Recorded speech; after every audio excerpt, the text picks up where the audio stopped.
നല്ലവൻ, എല്ലാം എല്ലാം നന്മയ്ക്കായി മാറ്റും സ്നേഹിതൻ. കാൽവരിയിൽ എൻ്റെ ശിക്ഷയേറ്റ രക്ഷകൻ, തുല്യമില്ല സ്നേഹത്തെ വാഴ്ത്തിടുന്നു ഞാൻ. എൻ്റെ യേശു എന്നും എനിക്കെത്ര നല്ലവൻ, എല്ലാം എല്ലാം നന്മയ്ക്കായി മാറ്റും സ്നേഹിതൻ. കാൽവരിയിൽ എൻ്റെ ശിക്ഷയേറ്റ രക്ഷകൻ, തുല്യമില്ല സ്നേഹത്തെ വാഴ്ത്തിടുന്നു ഞാൻ. യേശു എത്ര നല്ലവൻ, എന്നേശു എത്ര നല്ലവൻ, എന്നുമെന്നും നടത്തുവാൻ മതിയായവൻ. യേശു എത്ര നല്ലവൻ, എന്നേശു എത്ര നല്ലവൻ, എന്നുമെന്നും നടത്തുവാൻ മതിയായവൻ.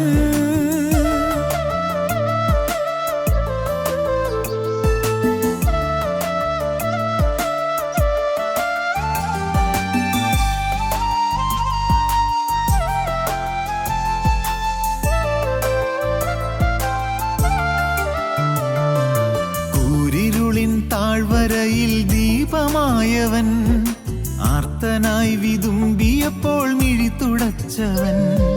മരണനിഴലിലും തിരുമാർവിലെന്നെയും കരുണയോടെ ചേർത്തണച്ചോമനിച്ചവൻ. കൂരിരുളിൻ താഴ്വരയിൽ ദീപമായവൻ, ആർത്തനായി വിതുമ്പിയപ്പോൾ മിഴി തുടച്ചവൻ. മരണനിഴലിലും തിരുമാർവിലെന്നെയും കരുണയോടെ ചേർത്തണച്ചോമനിച്ചവൻ. യേശു എത്ര നല്ലവൻ, എന്നേശു എത്ര നല്ലവൻ, അന്ത്യത്തോളം വഹിക്കുവാൻ മതിയായവൻ. യേശു എത്ര നല്ലവൻ, എന്നേശു എത്ര നല്ലവൻ, അന്ത്യത്തോളം വഹിക്കുവാൻ മതിയായവൻ.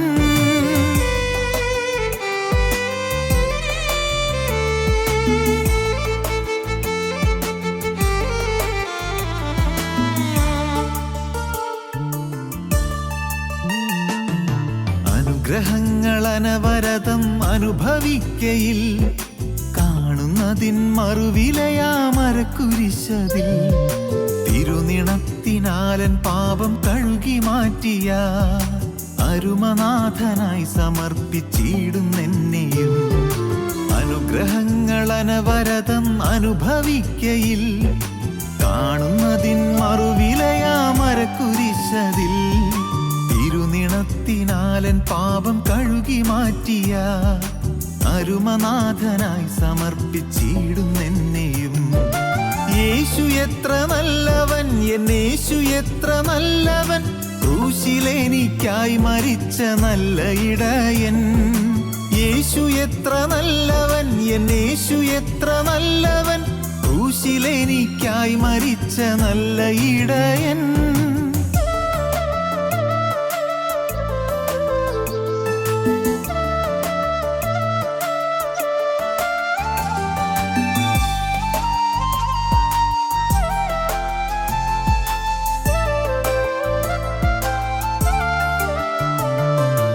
ആശയറ്റ ജീവിതത്തിൻ കാർമുകിൽ നീക്കി, പ്രത്യാശ ഇന്നൽ മാറിവില്ല എന്നിലുദിച്ച നാഥനൊരുക്കിയിടുന്നൊരു വീടെനിക്കുണ്ട്. കാണുമെന്റെ പ്രിയരെ ആ സ്നേഹതീരത്തിൽ. ആശയറ്റ ജീവിതത്തിൻ കാർമുകിൽ നീക്കി, പ്രത്യാശ ഇന്നൽ മാറിവില്ല എന്നിലുദിച്ച നാഥനൊരുക്കിയിടുന്നൊരു വീടെനിക്കുണ്ട്. കാണുമെന്റെ പ്രിയരെ ആ സ്നേഹതീരത്തിൽ. യേശു എത്ര നല്ലവൻ, എന്നേശു എത്ര നല്ലവൻ, വേഗമെന്നെ ചേർക്കാനെത്തും സ്നേഹമണാളൻ. യേശു എത്ര നല്ലവൻ, എന്നേശു എത്ര നല്ലവൻ, വേഗമെന്നെ ചേർക്കാനെത്തും സ്നേഹമണാളൻ. എൻ്റെ യേശു എന്നും എനിക്കെത്ര നല്ലവൻ, എല്ലാം എല്ലാം നന്മയ്ക്കായി മാറ്റും സ്നേഹിതൻ. കാൽവരിയിൽ എൻ്റെ ശിക്ഷയേറ്റ രക്ഷകൻ, തുല്യമില്ല സ്നേഹത്തെ വാഴ്ത്തിടുന്നു ഞാൻ. യേശു എത്ര നല്ലവൻ, എന്നേശു എത്ര നല്ലവൻ, എന്നുമെന്നും നടത്തുവാൻ മതിയായവൻ. യേശു എത്ര നല്ലവൻ, എന്നേശു എത്ര നല്ലവൻ, അന്ത്യത്തോളം വഹിക്കുവാൻ മതിയായവൻ. യേശു എത്ര നല്ലവൻ, എന്നേശു എത്ര നല്ലവൻ, ക്രൂശിലെനിക്കായി മരിച്ച നല്ല ഇടയൻ. യേശു എത്ര നല്ലവൻ, എന്നേശു എത്ര നല്ലവൻ, വേഗം എന്നെ ചേർക്കാനെത്തും സ്നേഹമണാളൻ. ഞങ്ങളും ക്രൂശിക്കപ്പെട്ട ക്രിസ്തുവിനെ പ്രസംഗിക്കുന്നു. ദൈവ തിരുനാമത്തിന് മഹത്വം ഉണ്ടാകട്ടെ. രൂത്തിൻ്റെ പുസ്തകത്തിൽ കൈപ്പേറിയ അനുഭവങ്ങളിലൂടെ കടന്നുപോയ ചില വ്യക്തികളെക്കുറിച്ചാണ് നാം ചിന്തിച്ചു കൊണ്ടിരുന്നത്. കയ്പ്, ദുരിതങ്ങൾ, കഷ്ടപ്പാടുകൾ, വേദനകൾ, രോഗങ്ങൾ, വിവിധ രീതിയിൽ കയ്പ് അനുഭവിക്കുന്ന അനേകം ആളുകളുണ്ട്. ജീവിതത്തിൽ ഒരു കാലത്ത് കയ്പ് അനുഭവിച്ചിരുന്നവർ പിന്നീട് കയ്പ് മാറി മധുരം നുകരുന്നത് നാം കാണാറുണ്ട്. നമ്മുടെ പലരുടെയും ജീവിതത്തിൽ ഒരു കാലത്തുണ്ടായിരുന്ന കയ്പ് മാറി ഇന്ന് മധുരതരമായ അനുഭവങ്ങളിലൂടെ കടന്നു പോകുന്നവരുണ്ട്. രൂത്ത് കയ്പേറിയ അനുഭവം കൊണ്ട് വലഞ്ഞു പോയവളായിരുന്നു. രൂത്ത് ദൈവത്തോടും ദൈവജനത്തോടും ചേരുവാനുള്ള വ്യക്തമായൊരു തീരുമാനം എടുത്തു. അത് ഭാഗ്യമായി. കയ്പ് മാറി മധുരം കൈവന്നു. നവമിയും ഭർത്താവ് മരിച്ചു, ആൺമക്കൾ രണ്ടുപേരും മരിച്ചു. നഷ്ടങ്ങൾ, കഷ്ടങ്ങൾ, ഏറെ യാതനകൾ. എന്നാൽ ആ കയ്പെല്ലാം നവമിയുടെ ജീവിതത്തിൽ മാറി. നവമി ബേത്ലഹേമിൽ താമസിച്ചവളായിരുന്നു. 10 വർഷം നവമി മോവാബിൽ പോയി പാർത്തു. നവമിയുടെ ജീവിതത്തിലെ ആ 10 വർഷം കയ്പിൻ്റെ അനുഭവങ്ങളായിരുന്നു. ആ 10 വർഷം നഷ്ടത്തിൻ്റെ കാലങ്ങളായിരുന്നു. ആ 10 വർഷം യാതനയുടെ കാലങ്ങളായിരുന്നു. 10 വർഷം ലാപ്സായിപ്പോയി, പാഴായിപ്പോയ കാലങ്ങളായിരുന്നു. പാഴായ കാലങ്ങൾ. നവമി തിരികെ വരാൻ തീരുമാനിച്ചു. മോവാബിൽ നിന്ന് ബേത്ലഹേമിലേക്ക് തിരികെ പോരാൻ തീരുമാനിച്ചു. പിന്മാറിപ്പോയ നവമി യഥാസ്ഥാനപ്പെടുവാൻ തീരുമാനിച്ചു. അങ്ങനെ നവമി തിരികെ ബേത്ലഹേമിലേക്ക് നടന്നു. നവമിയുടെ കൂടെ രൂത്തും നടന്നു. രൂത്തിൻ്റെ ശരിയായൊരു തീരുമാനം, ശക്തമായൊരു തീരുമാനം, ഹൃദയ ദാർഢ്യമാണ്ട തീരുമാനം. ആ തീരുമാനം വളരെ ദൂരവ്യാപകമായ ഫലങ്ങൾ ഉളവാക്കി. രണ്ടുപേരും ഒരുമിച്ച് നടന്നു. രൂത്തിൻ്റെ പുസ്തകം 1-ാം അധ്യായം 19-ാം വാക്യത്തിൻ്റെ 2-ാം ഭാഗം നമുക്ക് വായിക്കാം. 19-ാം വാക്യത്തിൻ്റെ 2-ാം ഭാഗം. അവർ ബേത്ലഹേമിലെത്തിയപ്പോൾ പട്ടണം മുഴുവനും അവരുടെ നിമിത്തം ഇളകി. അവർ ബേത്ലഹേമിൽ എത്തിയപ്പോൾ പട്ടണം മുഴുവനും അവരുടെ നിമിത്തം ഇളകി. പട്ടണം മുഴുവൻ ഇളകി. പിന്മാറിപ്പോയ ഒരാൾ തിരിച്ചു വരുമ്പോൾ പട്ടണം ഇളകും. പുതിയ സമർപ്പണത്തിലേക്ക് ഒരാൾ വരുമ്പോൾ പട്ടണം ഇളകും. നാം മൂലം നമ്മുടെ ഭവനം ഇളകണം, നമ്മുടെ ദേശം ഇളകണം, നമ്മുടെ സഭകൾ ഇളകണം, നമ്മുടെ സമുദായങ്ങൾ ഇളകണം, നമ്മുടെ സമൂഹം ഇളകണം നാം മൂലം. എന്താണ് പറഞ്ഞതിൻ്റെ അർത്ഥം? നാം ദൈവത്തിങ്കിലേക്ക് തിരിഞ്ഞു വന്നാൽ, ദൈവജനത്തോട് ഒന്നിക്കാൻ തീരുമാനിച്ചാൽ നാം മൂലം ദേശമിളകും, നാം മൂലം ഭവനമിളകും, ഭവനം സ്വർഗമായി തീരും. ഇന്ന് കൈപ്പറിയ അനുഭവമാണ്. ഇന്ന് ദുരിതപൂരിതമായ അനുഭവങ്ങളാണ്. താങ്ങാൻ വയ്യാത്ത വേദനാ വിഷയങ്ങൾ നമുക്കുണ്ട്. പക്ഷേ നാം തിരികെ വന്നാൽ നമുക്ക് ആന്തരികമായൊരു ചലനം ലഭിക്കും എന്ന് മാത്രമല്ല, അനേകരുടെ ജീവിതത്തിൽ ചലനം ഉളവാക്കാൻ നമുക്ക് സാധിക്കും. ചലനാത്മകത്വം ഉളവാക്കുന്ന ജീവിതം, അനേകരെ ഇളക്കുന്ന ജീവിതം, അനേകരെ സ്വാധീനം ചെയ്യുന്ന ജീവിതം. എത്ര അനുഗ്രഹീതമായ അനുഭവമാണത്. അവർ ബേത്ലഹേം എത്തിയപ്പോൾ പട്ടണം മുഴുവനും അവരുടെ നിമിത്തം ഇളകി. ദൈവത്തിന് സ്തോത്രം. മത്തായിയുടെ സുവിശേഷം 21-ാം അധ്യായത്തിൽ നാം ശ്രദ്ധേയമായൊരു വാക്യം കാണുന്നുണ്ട്. അതിൻ്റെ 10-ാം വാക്യമാണ് മത്തായി 21:10. അവൻ യെരൂശലേമിൽ കടന്നപ്പോൾ നഗരം മുഴുവനും ഇളകി. ഇവൻ ആര് എന്ന് പറഞ്ഞു. യേശു യെരൂശലേമിലേക്ക് കടന്നപ്പോൾ നഗരം മുഴുവൻ ഇളകി. അരക്കാശിനും മുതലില്ലാത്തവൻ, തലചായ്പാൻ ഇടമില്ലാത്തവൻ, അങ്ങനെയൊക്കെയാണല്ലോ പാട്ടുകാരൻ പാടിയത്. അരക്കാശിനും മുതലില്ലാത്തവൻ, തലചായ്പാൻ ഇടമില്ലാത്തവൻ, അവൻ യെരൂശലേം നഗരം രാജനഗരത്തിൽ വന്നപ്പോൾ, അവൻ ദേവാലയമുള്ള നഗരത്തിൽ വന്നപ്പോൾ, അവൻ ആരാധനയുള്ള നഗരത്തിൽ വന്നപ്പോൾ, മതപുരോഹിതന്മാർ വാഴുന്ന നഗരത്തിൽ വന്നപ്പോൾ, യഹൂദമത മേധാവികൾ തിങ്ങിപ്പാർക്കുന്ന നഗരത്തിൽ വന്നപ്പോൾ, അവൻ യെരൂശലേമിൽ കടന്നപ്പോൾ നഗരം മുഴുവൻ ഇളകി. ദൈവത്തിന് സ്തോത്രം. അവൻ യെരൂശലേമിൽ കടന്നപ്പോൾ നഗരം മുഴുവൻ ഇളകി. ഇവൻ ആര് എന്ന് പറഞ്ഞു. പ്രിയപ്പെട്ടവരെ, യേശു വന്നാൽ നഗരം ഇളകും. യേശു വന്നാൽ ഹൃദയം ഇളകും. യേശു വന്നാൽ ജീവിതം ഇളകും. ഇന്ന് സ്നേഹിതരെ, നിങ്ങളുടെ ഹൃദയത്തിലേക്ക് യേശു വരുമെങ്കിൽ നിങ്ങളുടെ ജീവിതം ഇളകും. കയ്പെല്ലാം മാറും, മധുരം തിങ്ങും, ആശ്വാസം നിറയും, സമാധാനം കൈവരും, ശാന്തി നിങ്ങളുടെ ജീവിതത്തിൽ ആധിപത്യം പുലർത്തും, നിങ്ങളുടെ കുടുംബം അനുഗ്രഹീതമായി തീരും. യേശു കടന്നു വരാൻ നാം വഴിയൊരുക്കുക. കർത്താവിന് വഴിയൊരുക്കുവീൻ, അവൻ്റെ പാത നിരപ്പാക്കുവീൻ. യേശു കടന്നു വരാൻ വഴിയൊരുക്കുക. യേശു വരട്ടെ. യേശു വരുമ്പോൾ നമ്മിൽ ചലനമുണ്ടാകും. അവൻ നഗരത്തിൽ കടന്നപ്പോൾ നഗരം മുഴുവൻ ഇളകി. യേശു ഒരു കഴുതമേൽ വാഹനമേറി വരികയായിരുന്നു. സ്തോത്രം. ഒരു കഴുത ഏറ്റവും ബുദ്ധിയില്ലാത്ത ജീവിയാണ്. മൃഗങ്ങളിലേക്കും ബുദ്ധിയില്ലാത്ത ജീവി എന്നാണ് കഴുതയെക്കുറിച്ച് പറയുന്നത്. അതൊരു ശൈലി പോലും ആയിട്ടുണ്ട് മലയാള ഭാഷയിൽ. അവനൊരു കഴുതയാണ് എന്ന് പറഞ്ഞാൽ എന്താണ് അർത്ഥം? അവൻ ബുദ്ധിയില്ലാത്തവനാണ്, കഴിവില്ലാത്തവനാണ്.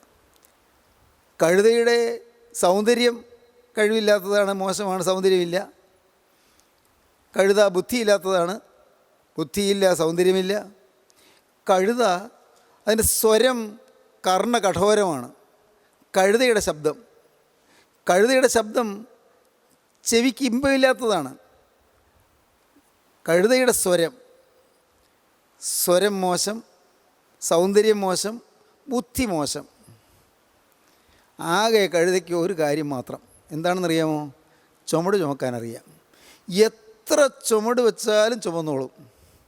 സ്നേഹിതരെ, നിങ്ങൾ പലരും അങ്ങനെയല്ലേ? ചുമട് ചുമക്കുന്ന ജീവിതം. ചുമട് ചുമന്നാണ് നാം വലഞ്ഞത്. ബാല്യം മുതലേ ചുമട് ചുമക്കുന്നവർ, ബാല്യം മുതലേ ചില ഭാരങ്ങൾ പേറുന്നവർ, ഈ വലിയ ബേർഡൻസ് ചുമലിൽ വന്നതുകൊണ്ട് അത് താഴെ ഇറക്കാൻ ഒരു അത്താണി കാണാത്തതുകൊണ്ട്, ആശ്രയമില്ലാത്തതുകൊണ്ട് വലഞ്ഞു പോയി എത്രയോ ആളുകൾ. ആരും ആശ്രയമില്ല. ഞാനങ്ങനെയായിരുന്നു. കാരണം എനിക്കൊരു വയസ്സിൽ എൻ്റെ അപ്പൻ മരിച്ചു. അത് നിങ്ങൾക്ക് പലർക്കും അറിയാമല്ലോ. ഒരു വയസ്സിൽ എൻ്റെ അപ്പൻ മരിച്ചു. പാവം എൻ്റെ അമ്മ 30-ാമത്തെ വയസ്സിൽ വിധവയായി. അമ്മ കണ്ണീരൊഴുക്കുന്നത് ഞാൻ കണ്ടിട്ടുണ്ട്. അമ്മ കരയുമ്പോൾ ഞാനും കരയും, എൻ്റെ പെങ്ങളും കരയും. ഞങ്ങൾ 3 പേരേ വീട്ടിലുള്ളൂ. ദൈവത്തിന് സ്തോത്രം. സഹോദരങ്ങളെ, ഞാനും അമ്മയും പെങ്ങളും ഒരുമിച്ച് കരയും. കരച്ചിലിൻ്റെ ഒരു വീടായിരുന്നു ഇത്. ബാല്യം മുതലേ ഞാൻ ചുമട് ചുമന്നു തുടങ്ങി. എന്താണ് ചുമട്? കുടുംബഭാരങ്ങൾ, കുടുംബക്ലേശങ്ങൾ. അന്ന് ഞങ്ങൾക്ക് കൃഷിയുണ്ട്, പാടത്ത് കൃഷിയുണ്ട്, നെൽകൃഷി. വേലക്കാരെ കൊണ്ട് വേണം എല്ലാം ചെയ്യിക്കാൻ. പക്ഷേ എന്തു വലിയ ക്ലേശമായിരുന്നു ആ കാലം. ഈ നെല്ല് വിതയ്ക്കുന്നതിന് മുൻപ്, വിത്ത് വിതയ്ക്കുന്നതിന് മുൻപ് കണ്ടം ഒരുക്കുന്നു, അതിന് ഉഴുവണം, അതിന് കന്നുകാലിയെ വളർത്തണം, അതിന് ഉഴവുകാരനെ തേടണം. മാത്രമല്ല നിലം ഒരുക്കാൻ അതിനുള്ള കഷ്ടപ്പാട്. മലയുണ്ട്, മലയിൽ നിന്ന് ചവറ് മുറിച്ചുകൊണ്ട് പോകണം, അതിന് വേലക്കാർ വേണം. എല്ലാം എന്നും വേലക്കാരും വെച്ച് വിളമ്പുമെല്ലാം. ഒരിക്കലും വിശ്രമമില്ലാത്ത ഒരു ജീവിതമാണ് ഈ കൃഷിക്കാരുടെ ജീവിതം. ഞങ്ങൾ കുടുംബക്കാരെല്ലാം തന്നെ കൃഷിക്കാരാണ്. ഞങ്ങൾ കർഷകരാണ്. ഇടത്തരം കർഷകർ, വലിയ കർഷകരൊന്നുമല്ല, ഇടത്തരം കർഷകർ. ജീവിക്കാനുള്ള വകയെല്ലാം നെല്ല് കിട്ടും. പിന്നെ ഒന്ന് വേറെ പൈസയ്ക്ക് വരുവാനും ഇല്ലല്ലോ. അതുകൊണ്ട് നെല്ല് വിറ്റാണ് ജീവിതം. അങ്ങനെയാണ് കഴിഞ്ഞു കൂടിയത്. ദൈവത്തിന് സ്തോത്രം. കഷ്ടപ്പാടുള്ള ജീവിതം, ചുമട് ചുമന്ന ജീവിതം. ഇന്ന് ഇത് കേൾക്കുന്ന നിങ്ങൾ ആരെല്ലാം ചുമട് ചുമന്നിട്ടുണ്ട്? എനിക്കറിയാം, ഉണ്ട്, നിങ്ങൾ ചിലരെ ചുമട് ചുമക്കുന്നവരാണ്. ഒരുപക്ഷേ ഈ കൃഷിയുടെ ചുമടൊന്നും ആയിരിക്കില്ല, ജീവിതം തന്നെ ചുമടാണ്. പ്രാരബ്ധങ്ങളും ക്ലേശങ്ങളുമുള്ള ജീവിതം, ചുമട് ചുമന്ന ജീവിതം. ദൈവത്തിന് സ്തോത്രം. ചുമട് ചുമന്ന കഴുത ഇന്നിതാ യേശുവിനെ ചുമക്കുന്നു. ദൈവത്തിന് സ്തോത്രം. എന്തൊരു ഭാഗ്യം! ചുമട് ചുമന്ന് വലഞ്ഞ ഈ നികൃഷ്ട ജീവി, ഈ ബുദ്ധിയില്ലാത്ത മൃഗം, ഭംഗിയില്ലാത്ത മൃഗം, സ്വരമാധുരിയില്ലാത്ത മൃഗം ഇപ്പോൾ ഇതാ യേശുവിനെ ചുമക്കുന്നു. യേശു വാഹനമൃഗമായി തിരഞ്ഞെടുത്ത് കഴുതയാണ്. ദൈവത്തിന് സ്തോത്രം. ബലവാന്മാരെ ലജ്ജിപ്പിക്കാൻ ദൈവം ലോകത്തിൽ ബലഹീനമായി തിരഞ്ഞെടുത്തു. ജ്ഞാനികളെ ലജ്ജിപ്പിക്കാൻ ദൈവം ലോകത്തിൽ ഭോഷത്വമായി തിരഞ്ഞെടുത്തു.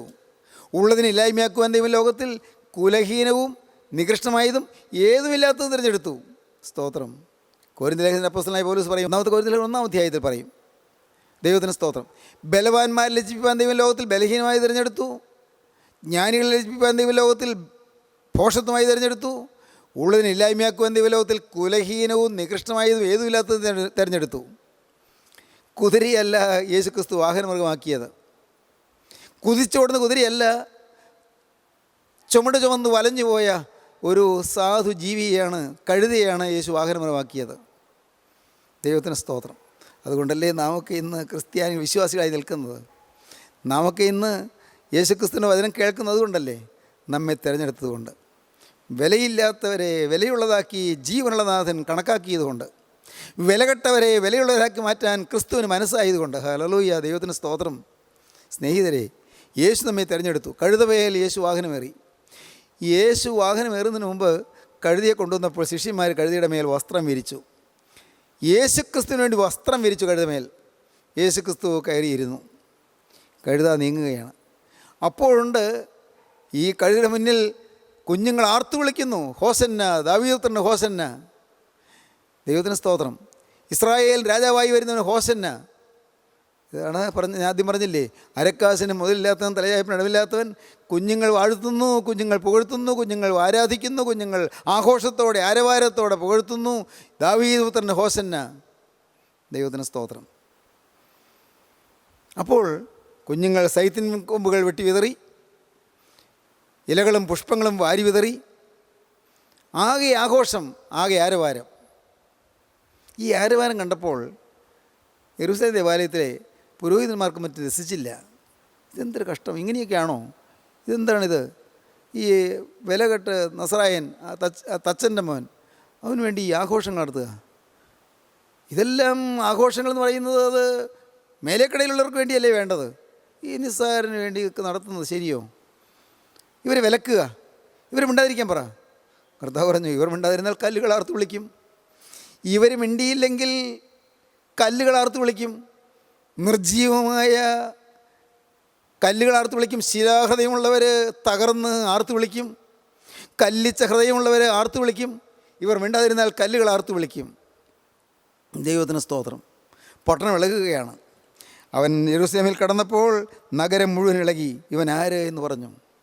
ദൈവത്തിന് സ്തോത്രം. സഹോദരങ്ങളെ, യേശു കടന്നു വന്നാൽ പട്ടണം ഇളകും, നഗരം മുഴുവൻ ഇളകും, നിങ്ങളുടെ ജീവിതം ഇളകും. അവൻ വാഹനമേറാൻ നിങ്ങളെ ഇന്ന് തിരഞ്ഞെടുക്കുന്നുണ്ട്. നിങ്ങൾക്കറിയാമോ? ഇതുവരെയും ചുമട് ചുമന്ന് വലഞ്ഞു പോയ മകനെ, നിന്നെ അവൻ വാഹനമൃഗമാക്കാൻ ആഗ്രഹിക്കുന്നുണ്ടെന്ന് നിനക്കറിയാമോ? മകളെ, നിൻ്റെ മേൽ വാഹനമേറുവാൻ യേശുക്രിസ്തു ആഗ്രഹിക്കുന്നുണ്ടെന്ന് നിനക്കറിയാമോ? യേശുക്രിസ്തു ഇന്ന് നിൻ്റെ മുമ്പിൽ വന്ന് നോക്കി നിൽക്കുകയാണ്, നീ ചുമലൊന്ന് ചായച്ചു തരുമോ എന്ന്. നിന്നെ അനുഗ്രഹിപ്പാൻ യേശു വരികയാണ്. നിന്നെ വാഹനമൃഗമാക്കുക എന്ന് പറഞ്ഞാൽ അനുഗ്രഹം നിനക്ക് വർദ്ധിപ്പിച്ച് തരികയാണ്. ശ്രേഷ്ഠമായ പദവിയാണ് നിനക്ക് തരുന്നത്. ആരാണ് നിൻ്റെ മേൽ വാഹനമേറുന്നത്? ദൈവത്തിന് സ്തോത്രം. സഹോദരങ്ങളെ, ഞാൻ നിങ്ങളുടെ ഒരു വാക്ക് പറയാം. 2000 വർഷം മുൻപ് യേശുക്രിസ്തുവിൻ്റെ കാലുകൾ നിശ്ചലങ്ങളായി.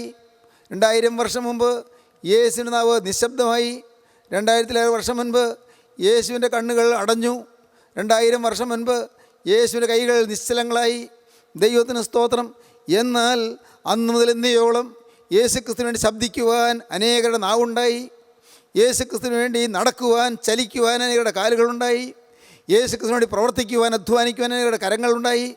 ഇന്ന് ഇത് കേട്ടുകൊണ്ടിരിക്കുമ്പോൾ നിങ്ങൾക്കാർക്കെങ്കിലും യേശുവേ നീ എൻ്റെ മേൽ വാഹനമേറണമേ, നിനക്ക് വേണ്ടി ഞാൻ ശബ്ദിച്ചു കൊള്ളാം, നിനക്ക് വേണ്ടി ഞാൻ കണ്ടുകൊള്ളാം, നോക്കിക്കൊള്ളാം, നിനക്ക് വേണ്ടി ഞാൻ പ്രവർത്തിച്ചു കൊള്ളാം, നിനക്ക് വേണ്ടി ഞാൻ സഞ്ചരിച്ചു കൊള്ളാം, യേശുവേ എൻ്റെ ഈ നിസ്സാര ജീവിതം നിൻ്റെ കരങ്ങളിലേക്ക് തരികയാണ്, നാഥ നീ എന്നിൽ വാഹനമേറണമേ, ഈ സാധു ജീവിയിൽ നീ വാഹനമേറണമേ, ഈ വിലകെട്ട ജീവിയിൽ നീ വാഹനമേറണമേ, സൗന്ദര്യമില്ലാത്ത ഈ കഴുതിയിൽ നീ വാഹനമേറണമേ, ചുമട് ചുമന്ന് ശീലിച്ചിട്ടുള്ള ഈ സാധു മനുഷ്യരിൽ നീ വാഹനമേറണമേ, ചുമട് ചുമന്ന് വലഞ്ഞ ജീവിതത്തിൽ നാഥ നിന്നെ ചുമക്കുവാൻ ഭാഗ്യം തരണമേ. സ്നേഹിതരെ, നിങ്ങൾ സമർപ്പിക്കൂ, നിങ്ങൾ പ്രാർത്ഥിക്കൂ. യേശുക്രിസ്തു വാഹനമേറി വരുന്നു. അപ്പോഴുണ്ട് നഗരം മുഴുവൻ ഇളകി. ദൈവത്തിന് സ്തോത്രം. യേശുക്രിസ്തുവിനെ വഹിച്ചുകൊണ്ട് നിങ്ങളൊരു ഭവനത്തിൽ ചെന്നാൽ ഭവനം ഇളകും. യേശുക്രിസ്തുവിനെ വഹിച്ചുകൊണ്ട് നിങ്ങൾ സ്ഥാപനത്തിൽ ചെന്നാൽ സ്ഥാപനം ഇളകും. യേശുക്രിസ്തുവിനെ വഹിച്ചുകൊണ്ട് നിങ്ങൾ ഓഫീസിലിരുന്നാൽ ഓഫീസ് ഇളകും. ഹല്ലേലൂയ, ദൈവത്തിന് സ്തോത്രം. യേശുക്രിസ്തുവിനെ വഹിച്ചുകൊണ്ട് നിങ്ങളൊരു പ്രവർത്തന രംഗത്തേക്ക് ചെല്ലുമ്പോൾ ആ പ്രവർത്തന രംഗങ്ങൾ ഇളകും. ദൈവത്തിന് സ്തോത്രം. യേശുക്രിസ്തുവിനെ വഹിച്ചുകൊണ്ട് നിങ്ങളുടെ കൂട്ടായ്മയിൽ വന്നാൽ കൂട്ടായ്മ ഇളകും. ഹല്ലേലൂയ, ദൈവത്തിന് സ്തോത്രം. യേശുക്രിസ്തുവിനെ വഹിച്ചുകൊണ്ട് നിങ്ങൾ ദേവാലയത്തിൽ ചെല്ലുമ്പോൾ ദേവാലയം ഇളകും. യേശുക്രിസ്തുവിനെ വഹിച്ചുകൊണ്ട് നിങ്ങൾ എവിടെയെല്ലാം ചെല്ലുന്നുവോ അവിടെ മേലെ ഇളകും. അവൻ നഗരത്തിൽ കടന്നപ്പോൾ നഗരം മുഴുവൻ ഇളകി. നഗരം മുഴുവൻ ഇളകി. ദൈവത്തിന് സ്തോത്രം. ദൈവത്തിന് സ്തോത്രം. നഗരം മുഴുവൻ ഇളകട്ടെ. നീ വാക്കുകളെ കേൾക്കുന്നവരുടെ ഹൃദയം ചലിക്കട്ടെ. നീ വാക്കുകളെ കേൾക്കുന്നവരുടെ ഹൃദയം ഇളകട്ടെ. യേശുക്രിസ്തുവിൽ വാഹനമേറട്ടെ. യേശുക്രിസ്തു സൗമ്യനായി നോക്കി നിൽക്കുകയാണ്. മോളെ, നിൻ്റെ ചുമൽ എനിക്ക് ചായച്ചു തരുമോ? യൗവനക്കാരാ, നിൻ്റെ ജീവിതം നീ എനിക്ക് ചായച്ചു തരുമോ? അഴുക്ക് ചുമന്നവനാണ് നീ, ചുമട് ചുമന്നവനാണ് നീ, നീ വശം കെട്ടവനാണ്, കടത്തിൻ്റെ ഭാരം കൊണ്ട് വീർപ്പൂട്ടിയവനാണ്. സ്നേഹിത, നിൻ്റെ ജീവിതം കടം കൊണ്ട് വലഞ്ഞു പോയതാണ്. തീർക്കാൻ മാർഗമില്ല, നീ വിഷമിച്ചവനാണ്. നിൻ്റെ ജീവിതത്തിൽ അനേകം പ്രശ്നങ്ങൾ, അനേകം പ്രാരബ്ധങ്ങൾ നിന്നെ അലട്ടിയതാണ്. അനേകം പ്രതിസന്ധികൾ നിന്നെ തുറച്ചു നോക്കിയതാണ്. നീ നാളെ എന്ത് എന്നോർത്ത് നീ വലഞ്ഞതാണ്. ഒരിക്കലും കരയേറ്റം കിട്ടാതെ നീ വിഷമിച്ചവനാണ്. എന്നാൽ യേശു ഇതാ നിൻ്റെ അരികത്ത് വന്ന് നിൻ്റെ മേൽ വാഹനമേറാൻ കൊതിച്ചുകൊണ്ട് നിൽക്കുന്നു. അവനായി നിൻ്റെ ജീവിതം നീ കൊടുക്കുമോ? അവനായി നിൻ്റെ ഹൃദയം നീ തുറന്നു കൊടുക്കുമോ? അവനോട് നീ ഇപ്പോൾ ഒരു വാക്ക് പറയുമോ? കർത്താവേ, എൻ്റെ ജീവിതം നിനക്കിതാ തരുന്നു. ദൈവത്തിന് സ്തോത്രം. യേശു നഗരത്തിൽ കടന്നപ്പോൾ നഗരം മുഴുവൻ ഇളകി. ഇവിടെ നാം വായിച്ച രൂത്തിന്റെ പുസ്തകത്തിൽ വായിച്ചത് എന്താണ്? അവർ രണ്ടുപേരും ഒരുമിച്ച് നടന്നു. അവർ നഗരത്തിൽ കടന്നപ്പോൾ, ബേത്ലഹേമിൽ കടന്നപ്പോൾ നഗരം മുഴുവൻ ഇളകി. ദൈവത്തിന് സ്തോത്രം. പട്ടണം മുഴുവനും അവരുടെ നിമിത്തം ഇളകി. വായിക്കുന്നത് എങ്ങനെയാണ്? അവർ രണ്ടുപേരും ബേത്ലഹേം വരെ നടന്നു. അവർ ബേത്ലഹേമിലെത്തിയപ്പോൾ പട്ടണം മുഴുവനും അവരുടെ നിമിത്തം ഇളകി. ഇവൾ നവമിയോ എന്ന് സ്ത്രീജനം പറഞ്ഞു. ഒരാൾ തിരിച്ചു വരുന്നു. 10 വർഷം മുൻപ് ഈ നാട്ടിൽ നിന്ന് പോയവൾ ഇതാ തിരിച്ചു വരുന്നത്. എന്ത് അത്ഭുതം! 10 വർഷമായി ഇവളെക്കുറിച്ചൊന്നും കേൾക്കാറില്ല. ഇവിടെ നമ്മുടെ ഈ ബേത്ലഹേമിൽ ക്ഷാമം വന്നപ്പോൾ ക്ഷാമമില്ലാത്ത സ്ഥലത്തേക്ക് പോയതാണ്. പക്ഷേ ഈ കെടുതി വന്നതെന്ന് അവർക്കാർക്ക് അറിഞ്ഞുകൂടാ, നാട്ടുകാർക്ക് അറിഞ്ഞുകൂടാ. പോയ നവമിക്ക് നാട്ടിൽ നിന്ന് പോയപ്പോൾ മോവാബിൽ ചെന്ന് പാർത്തപ്പോൾ ഭർത്താവ് മരിച്ചു, ആൺമക്കൾ 2 പേരും മരിച്ചു. ഇതൊന്നും നാട്ടിലാർക്ക് അറിഞ്ഞുകൂടാ. ഇതെന്തൊരു അത്ഭുതം! ആരാണ് ഈ വന്നിരിക്കുന്നത്? ഇത് നവമിയോ? ഓ, പോയവൾ തിരിച്ചു വന്നോ? സ്തോത്രം. നഷ്ടപ്പെട്ടു എന്ന് വിചാരിച്ചവൾ തിരിച്ചു വന്നോ? ഇനി അവളെക്കുറിച്ചുള്ള പ്രതീക്ഷ വെക്കേണ്ട എന്ന് വിചാരിച്ചിരുന്നവൾ തിരിച്ചു വരുന്നോ? എന്തൊരു അത്ഭുതം! സ്നേഹിത, നീ തിരിച്ചു വന്നാൽ നീ ഒരാൾ മൂലം പട്ടണം മുഴുവൻ ഇളകും. ദൈവത്തിന് സ്തോത്രം. വിശ്വാസത്തിന് വ്യതിചലിച്ചു പോയൊരു ദൈവവൈതൽ, വിശ്വാസത്തിൽ നിന്നും സ്നേഹത്തിൽ നിന്നും വ്യതിചലിച്ചു പോയൊരു ദൈവവൈതൽ, ക്രിസ്തുവിൻ്റെ കൃപയിൽ നിന്ന് വീണുപോയൊരു ദൈവവൈതൽ തിരിച്ചു വന്നാൽ ദേശത്ത് ഇളക്കമുണ്ടാകും. അനേകരിളകും. നീ ഒരാൾ തിരിച്ചു വന്നാൽ സ്നേഹിത, നിൻ്റെ കൂട്ടായ്മ ഇളകും. മകനെ, നീ ഒരാൾ തിരിച്ചു വന്നാൽ നീ മൂലം നിൻ്റെ ഭവനം ഇളകും. നിൻ്റെ ഭാര്യയ്ക്കും നിൻ്റെ മാതാപിതാക്കൾക്കും നിൻ്റെ മക്കൾക്കും അതിന് ചലനം ലഭിക്കും, അതിൻ്റെ അനുഗ്രഹം ലഭിക്കും, ചൈതന്യം ലഭിക്കും. സഹോദരി, നീ ഒരാൾ ഇന്ന് എഴുന്നേറ്റ് തിരിച്ചു വന്നാൽ, നീ യേശുക്രിസ്തുവിൻ്റെ അരികിലേക്ക് വന്നാൽ, ഇന്ന് നീ മൂലം നിൻ്റെ ഭർത്താവിന് ചലനമുണ്ടാകും. ഭർത്താവിൻ്റെ ജീവിതത്തിലുള്ള വിരസത മാറും. അദ്ദേഹത്തിൻ്റെ ജീവിതത്തിലുള്ളതായി നൈരാശ്യം മാറും. ആത്മഹത്യ പ്രവണത മാറും. മരിച്ചാൽ മതി, എനിക്ക് സമാധാനമില്ലെന്നോർത്ത് വിഷമിച്ചിരിക്കുന്ന നിൻ്റെ ഭർത്താവ് ആശ്വാസം കണ്ടെത്തും. യേശുക്രിസ്തുവിൽ സമാധാനം കണ്ടെത്തും. മാത്രമല്ല, നീ മൂലം നിൻ്റെ മക്കൾ തലമുറകൾ അനുഗ്രഹിക്കപ്പെടും. തലമുറകൾക്ക് അനുഗ്രഹം ഉണ്ടാകും. തിരിച്ചു വരൂ, തിരിച്ചു വരൂ. ദൈവത്തിന് സ്തോത്രം. സ്നേഹവാനായ ദൈവം തിരിച്ചു വരുവാൻ വിളിക്കുന്നു. എൻ്റെ ദൈവത്തിന് സ്തോത്രം. നവമിയും രൂത്തും പട്ടണത്തിലേക്ക് തിരിച്ചു വന്നു, ബേത്ലഹേമിലേക്ക് തിരിച്ചു വന്നു. അവർ തിരിച്ചു വന്നപ്പോൾ പട്ടണം മുഴുവൻ ഇളകി. ഒരു വിശ്വാസിയായ ഒരാൾ വരുമ്പോൾ, പിന്മാറിപ്പോയ ഒരാൾ തിരിച്ചു വരുമ്പോൾ മാത്രമല്ല, ഒരാൾ പുതിയ വിശ്വാസിയായി തീരുമ്പോൾ അപ്പോഴും പട്ടണം ഇളകും. ദൈവത്തിന് സ്തോത്രം. ദൈവത്തിൻ്റെ വലിയ നാമം മഹത്വപ്പെടട്ടെ. സഹോദരങ്ങളെ, ഈ കൂട്ടായ്മയിൽ എത്ര പേരാണ് മദ്യപാനം ഉപേക്ഷിച്ച് തിരിച്ചു വന്നത്, സമർപ്പണം എടുത്തത്? മദ്യപാനം ഉപേക്ഷിച്ചു. മദ്യപാനം ചെയ്ത് സുബോധമില്ലാതെ ഭാര്യ ഉപദ്രവിച്ചു കൊണ്ടിരുന്നവർ, കുടുംബം കലക്കിയിരുന്നവർ, ഭാര്യ പലവട്ടം ഭർത്താവിൻ്റെ മദ്യപാനം കൊണ്ട് മരിച്ചാൽ മതിയെന്നോർത്ത് ആത്മഹത്യയ്ക്ക് ശ്രമിച്ചവർ, എത്രയോ കുടുംബങ്ങൾ രക്ഷപ്പെട്ടു. ദൈവത്തിന് സ്തോത്രം. ഈ വാക്കുകളെ കേട്ടുകൊണ്ടിരിക്കുന്ന എത്രയോ പേര് രക്ഷപ്പെട്ടു. എത്രയോ കുടുംബങ്ങൾ സമാധാനം അനുഭവിക്കുന്നു. എത്രയോ കുടുംബങ്ങളിലാണ് കടം മാറിയത്. ഇളക്കമുണ്ടാകുകയാണ്, ചലനമുണ്ടാകുകയാണ്, ചൈതന്യം ഉണ്ടാകുകയാണ്. മരിച്ചാൽ മതിയെന്നോർത്ത് ആത്മഹത്യയ്ക്ക് വേണ്ടി ശ്രമിച്ച എത്രയോ പേരാണ് ജീവിക്കുന്നത്. ദൈവത്തിന് സ്തോത്രം. കൂലിത്തല്ലിന് നടന്നവർ, ദൈവത്തിന് സ്തോത്രം. ജീവിതം തൊലച്ച് കളഞ്ഞവർ, ഈ മയക്കുമരുന്ന് ഉപയോഗിച്ചവർ, കഞ്ചാവ് ഉപയോഗിച്ചവർ, സുബോധം നഷ്ടപ്പെട്ടവർ, എത്രയോ പേര് രക്ഷപ്പെട്ടു. ദൈവത്തിന് സ്തോത്രം. ഇന്ന് ഈ വാക്കുകളെ കേൾക്കുമ്പോൾ നിങ്ങൾക്ക് രക്ഷപ്പെടണമോ? യേശുക്രിസ്തു ജീവിക്കുന്നു. നിങ്ങൾ രക്ഷിക്കാൻ യേശുക്രിസ്തു ജീവിക്കുന്നു. നിങ്ങൾക്ക് ജീവൻ തരാൻ യേശുക്രിസ്തു വന്നിരിക്കുന്നു. യേശുക്രിസ്തുവിൻ്റെ അരികത്തേക്ക് വന്ന് നിൽക്കുകയാണ്. അവൻ്റെ ആണിപ്പാടുള്ള കരം നിങ്ങളുടെ നേരെ ആർത്തിയോടെ നീട്ടിയിരിക്കുന്നു. നിങ്ങളുടെ ആയുസ്സ് യേശുവിന് കൊടുക്കുമോ എന്ന്, നിങ്ങളുടെ ഭാവി യേശുവിന് കൊടുക്കുമോ എന്ന് ചോദിച്ചുകൊണ്ട് യേശു നിങ്ങളുടെ നേരെ കരം നീട്ടുന്നു. കൊടുക്കൂ പ്രിയനെ, കൊടുക്കൂ. പ്രിയപ്പെട്ടവളെ, നിൻ്റെ ജീവിതം യേശുവിന് കൊടുക്കൂ. ആ കരങ്ങളിലേക്ക് വെച്ച് കൊടുക്കൂ. നിനക്ക് വേണ്ടി തകർന്ന കൈകൾ, നിനക്ക് വേണ്ടി ആണിപ്പാടേറ്റ കരങ്ങൾ, നിനക്ക് വേണ്ടി തിരരക്തം ചിന്തിയ കരങ്ങൾ ഇതാ നിൻ്റെ നേരെ നീട്ടിയിരിക്കുന്നു. അവൻ്റെ കരങ്ങളിലേക്ക് നിന്നെ കൊടുക്കൂ. നിൻ്റെ ഭാവി ഏൽപ്പിച്ചു കൊടുക്കൂ. അവൻ നിന്നെ പുതുക്കി മെനയട്ടെ. അവൻ നിൻ്റെ കഴിഞ്ഞ കാലം മാറ്റട്ടെ. അവൻ നിൻ്റെ പാപങ്ങൾ ക്ഷമിക്കട്ടെ. അവൻ നിൻ്റെ ബാധകൾ മാറ്റട്ടെ. പൈശാചിക ബന്ധനങ്ങൾ അഴിക്കട്ടെ. അവൻ നിൻ്റെ കുടുംബശാപങ്ങൾ മാറ്റട്ടെ. സമാധാന ജീവിതം നിനക്ക് പ്രദാനം ചെയ്യട്ടെ. അനുഗ്രഹം നിറവടിയായി പകരട്ടെ. സ്വർഗീയ ദാനങ്ങൾ നിനക്ക് ലഭിക്കട്ടെ. സ്വർഗം സന്തോഷിക്കട്ടെ. ജീവിതം ഏൽപ്പിച്ചു കൊടുക്കൂ. യേശുവിനായി ജീവിതം വിട്ടു കൊടുക്കൂ. യേശുവിൻ്റെ കരങ്ങളിലേക്ക് കൊടുത്തുകൊണ്ട് സമാധാനത്തോടെ യേശുവിനോട് പറയൂ, യേശുവേ, നീ എൻ്റെ കഴിഞ്ഞ കാല പാവങ്ങൾ ക്ഷമിച്ചതിനാൽ നിനക്ക് സ്തുതി. നാഥാ, ഇന്നു മുതൽ ഞാൻ നിൻ്റെ വകയായി മാത്രം ജീവിക്കും. പൈശാചികളോട് ഞാൻ യാത്ര പറയുന്നു. യേശുവേ, ഇതിന് ഞാൻ സ്വീകരിക്കുന്നു. എൻ്റെ ജീവിതം നിൻ്റെ കരങ്ങളിലേക്ക് തരുന്നു. സമർപ്പിക്കൂ. യേശുവിനോട് വാക്ക് പറയൂ. യേശുവിൻ്റെ മേൽ വാഹനമേറട്ടെ. നീ മൂലം ദേശം ഇളകട്ടെ. അനുഗ്രഹം അനേകർക്ക് ലഭിക്കട്ടെ. നമുക്ക് പ്രാർത്ഥിക്കാം, സമർപ്പിക്കാം. കാരുണ്യവാനേ, മഹാപരിശുദ്ധനായ സ്വർഗീയ പിതാവേ, ഈ നല്ല നിമിഷങ്ങൾക്കായി സ്തോത്രം. സ്നേഹത്തിൻ്റെ ദൂതനായി സ്തോത്രം. സ്വീകരിക്കുന്ന കൃപയ്ക്കായി സ്തോത്രം. വീണുപോയവരെ എഴുന്നേൽപ്പിക്കുന്ന കൃപയ്ക്കായി സ്തോത്രം. കർത്താവെ, നഷ്ടപ്പെട്ടു പോയവരെ തിരികെ കൊണ്ടുവരുന്ന കൃപയ്ക്കായി സ്തോത്രം. ഞങ്ങൾ മൂലം അനേകരെ ഇളക്കുവാൻ നീ ആഗ്രഹിക്കുന്നതിന് എനിക്ക് സ്തോത്രം. തിരുനാമം മഹത്വപ്പെടുത്തണമേ. യേശുക്രിസ്തുവിൻ്റെ പരിശുദ്ധമായ നാമത്തിൽ തന്നെ. ആമീൻ. ഹല്ലേലൂയ.